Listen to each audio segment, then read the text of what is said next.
Hey guys, and welcome back to InventBox. In today's Inkscape tutorial, I'm going to show you how to use the Interpolate function. In this tutorial, I'm using Inkscape 0.92. So let's get started. This is what the Interpolate function looks like. This is basically turning a square into a circle, and it shows the progression of it doing that. So I'll go ahead and delete these, and I'll just delete all of them by selecting them all. So I'm going to draw a circle on one side and a square on the other side.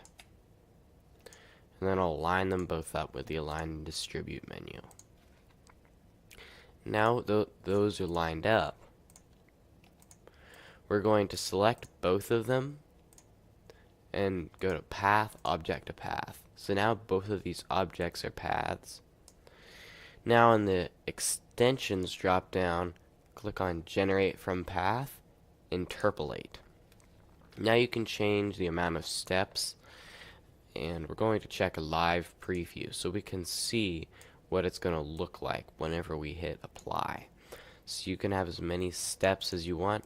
You can take it down to 2 steps, 1 step, and then you could take it all the way up to 1,000 steps, and that's just one consistent line. There's so many of them. So just to get a good progression, I'm going to change it to 10, apply, and now we have the interpolation method here. Now that's about it for interpolation, and it is just really cool to see, like, how can you even turn a square into a circle like that. And it shows the method, and if you Control-Shift-G to ungroup everything, then you can select these individually at different times. And you can even try this with different shapes. So if we get rid of those, we can draw a star like that. We have a star going into a circle.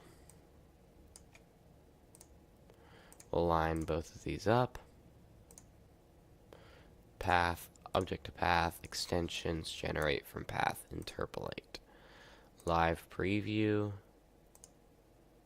We'll move this circle just a little bit farther away, about right there. So now we'll interpolate, live preview, bump down the amount of steps, right there, apply, and now you can see how it's turning the star into the circle. It's just really cool to see that kind of progression.